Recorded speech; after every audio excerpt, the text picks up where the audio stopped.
ఒంగోలులోని డిఏ ప్రభుత్వ పాలిటెక్నిక్ కాలేజీలో ఈ నెల 13వ తేదీ గర్ల్స్ కోసం ప్రత్యేకంగా జాబ్ మేళా నిర్వహిస్తున్నట్లు ప్రిన్సిపల్ పివిఎల్ఎన్ శివప్రసాద్ వెల్లడించారు. Mechanical, automobile, electrical and electronics and communication చదివే ఫైనల్ సెమిస్టర్ విద్యార్థినులు జాబ్ మేళాకు హాజరు కావాలని ఆయన కోరారు.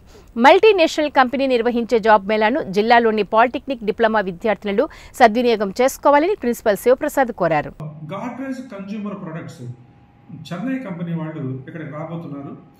ఈ లోకల్గా మన డిస్ట్రిక్ట్లో ప్రకాశం డిస్ట్రిక్ట్లో ఉన్నటువంటి అన్ని పాలిటెక్నిక్ కాలేజెస్ని కూడా మనం ఇన్వైట్ చేయడం జరిగింది.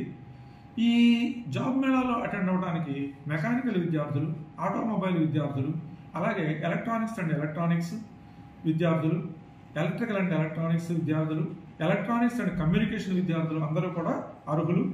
అందరూ కూడా ఈ ఫైనల్ సెమిస్టర్ వరకు బ్యాక్లాగ్ సబ్జెక్ట్స్ లేకుండా ఉండాలి.